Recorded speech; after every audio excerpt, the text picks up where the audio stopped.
Assalamualaikum warahmatullahi wabarakatuh. Hari ini kita akan membahas mengenai kinerja perusahaan dan analisis laporan keuangan. Cuman pada pertemuan kedua hari ini saya baru hanya akan membahas kinerja perusahaan saja dan analisis laporan keuangan akan saya taruh di minggu depan.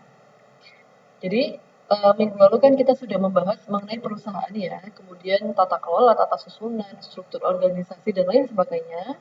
Nah, di sini kita jika kita ingin melihat kinerja perusahaan itu bagus atau tidak, itu seperti apa?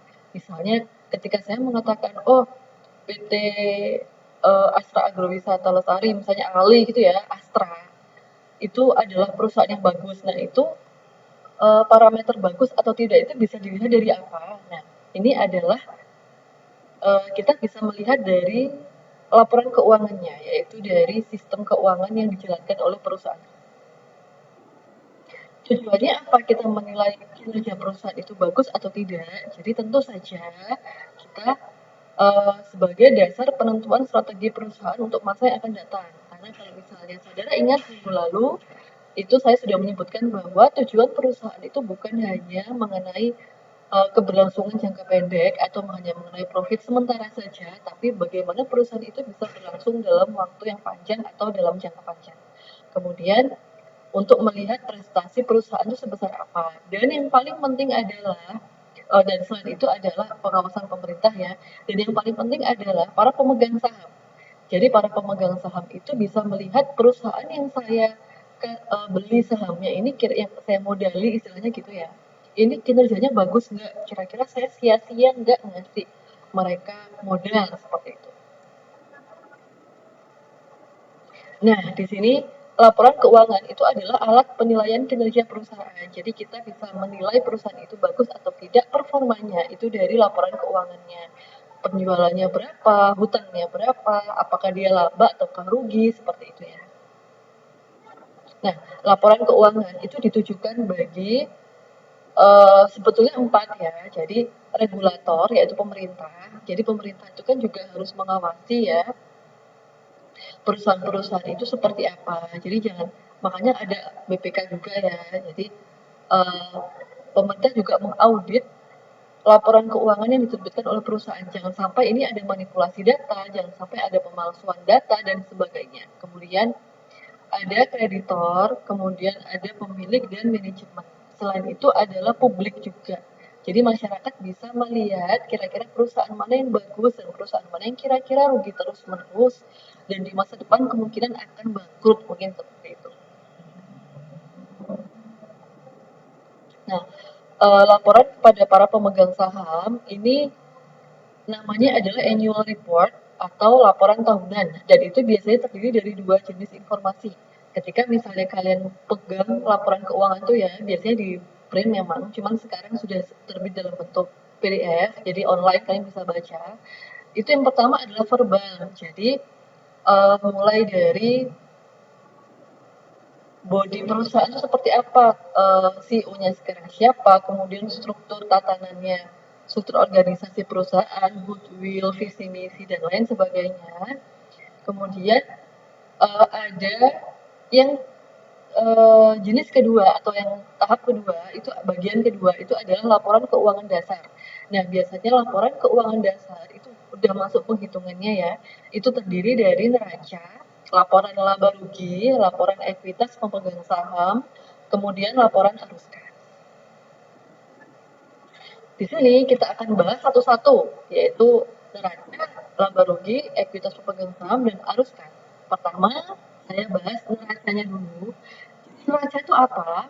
Mungkin saudara dulu pernah ikut akuntansi ya atau pengantar akuntansi waktu dulu semester 1 atau 2. Jadi sudah tahu ya, sudah paham neraca itu bentuknya seperti apa. Neraca itu adalah laporan keuangan yang terdiri dari sisi kiri dan kanan. Sisi kiri itu adalah aktiva, kemudian sisi kanan itu adalah pasiva.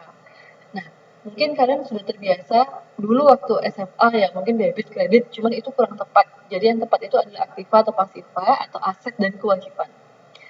Jadi maksudnya aktiva itu apa? Aktiva itu bukan hanya debit saja, tapi aktiva itu adalah harta atau aset, kekayaan.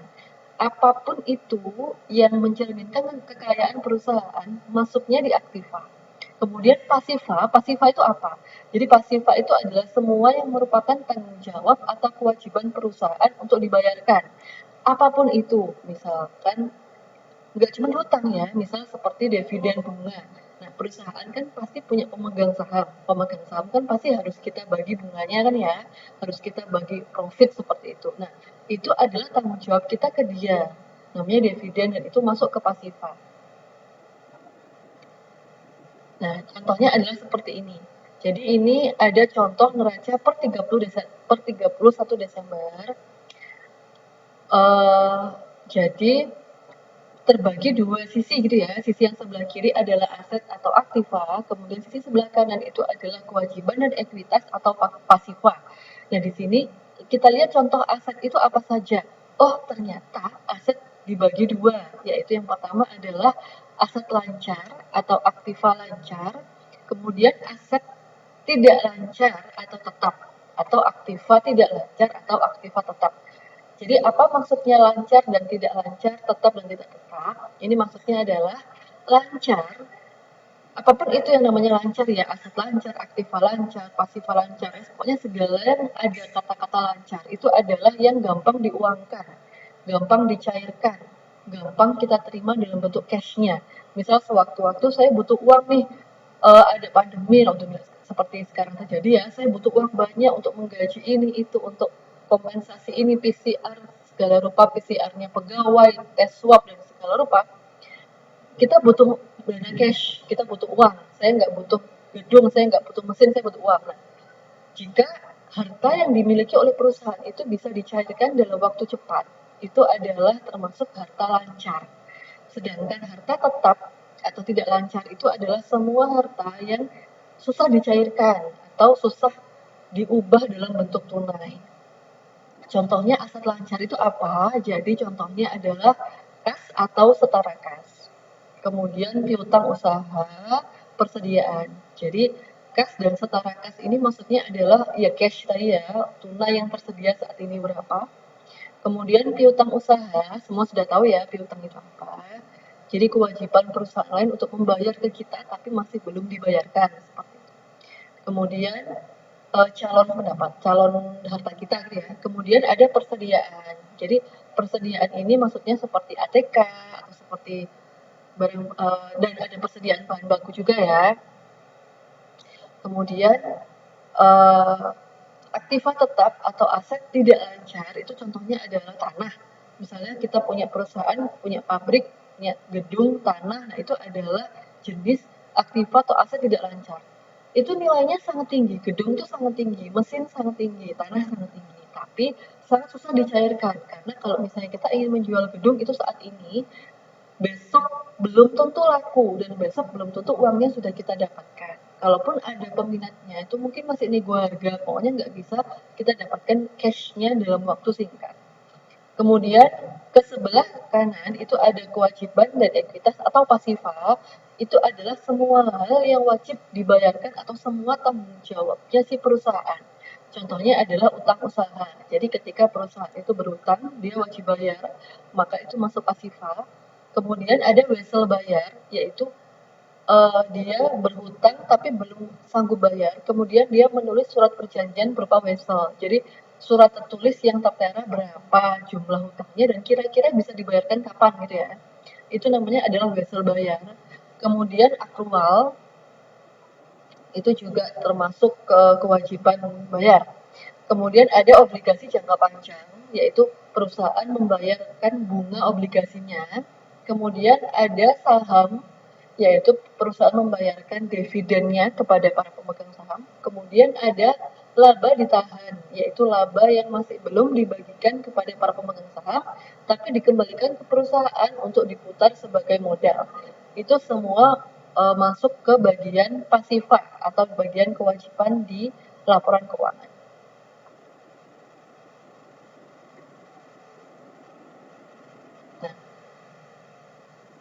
Ini saya skip ya, tadi sudah saya jelaskan. Nah, kemudian ada yang namanya laporan arus kas. Laporan arus kas itu adalah uh, ketika tadi kita melihat aset, di situ ada banyak sekali yang termasuk aset, tidak hanya cash. ada piutang, ada kemudian persediaan, ada peralatan, ada gedung, dan lain sebagainya. Nah, di sini kita khusus melihat laporan keuangan dari sisi cash-nya. Kas masuk dan kas keluar itu kira-kira habis untuk apa saja, seperti itu. Nah, di sini kita ada 3 pos-pos kas, yaitu pertama pos operasi, yaitu dana yang digunakan untuk operasi perusahaan, operasi produksi dan sebagainya. Kemudian investasi itu adalah pembelian atau penjualan aset gitu ya. Kemudian pendanaan itu misalnya membayar sesuatu, membayar hutang atau yang lain sebagainya. Nah, contohnya adalah ini, contoh laporan arus kas per 31 Januari. Di sini ada 3 bagian. Yang pertama adalah operasional, jadi benar-benar operasional perusahaannya memproduksinya gitu ya. Kemudian aktivitas perusahaannya. Kemudian yang kedua adalah investasi, jadi pembelian, penjualan, akuisisi semua hal yang berkaitan dengan investasi perusahaan. Kemudian yang ketiga adalah pendanaan. Jadi kayak pencairan dividen dan lain sebagainya. Nah, di sini kalaupun tadi saya sebutkan hutang yang dibayarkan di aktivitas pendanaan itu tidak termasuk hutang usaha ya. Kalau hutang usaha, semua hal yang menyangkut usaha itu masuknya di aktivitas operasional bukan di aktivitas pendanaan seperti itu.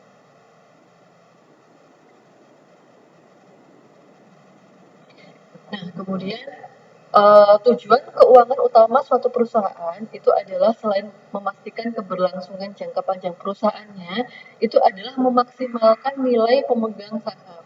Nah, di sini ada yang namanya MVA, Market Value Added, dan EVA atau Economic Value Added. Nah, apa maksudnya MVA dan apa maksudnya EVA? Jadi terkadang itu kita sebagai investor itu kita tidak bisa begitu saja melihat kinerja perusahaan dari laporan keuangannya saja, itu tidak bisa. Bisa, tapi kadang kita membutuhkan indikator lain gitu ya. Nah, di sini ada yang namanya market value added dan economic value added.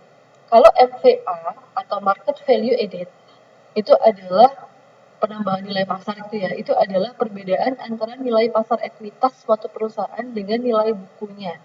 Jadi eh, kinerja perusahaan itu kita bisa melihat kira-kira dia perusahaan bagus atau enggak untuk kita investasikan sebagai kita sebagai investor itu dari nilai pasarnya yaitu NVA. Kemudian yang EVA itu adalah estimasi laba ekonomi usaha yang sebenarnya untuk tahun tertentu. Jadi ini lebih ke kinerja perusahaan dari sisi operasional perusahaannya. Jadi kita MVA itu kinerja perusahaan dari sisi penilaian pasar ke dia itu seperti apa. Nilai dia di pasar tuh bagaimana gitu ya. Sedangkan EVA atau Economic Value Added itu adalah dari kinerjanya dia sebagai perusahaan. Walaupun MVA-nya bagus, walaupun nilai di pasar dia seolah perusahaannya bagus, tapi kalau pada prakteknya EVA-nya buruk ya dia perusahaan yang tidak bagus gitu ya. Jadi kedua hal ini harus seimbang. Sampai sini dulu. Selanjutnya akan kita lanjutkan pada pertemuan mendatang, yaitu mengenai MVA, kemudian mengenai perhitungan neraca, dan mengenai sisi laporan keuangan perusahaan yang lainnya. Terima kasih atas pertemuan hari ini. Mohon maaf jika ada salah kata. Assalamualaikum warahmatullahi wabarakatuh.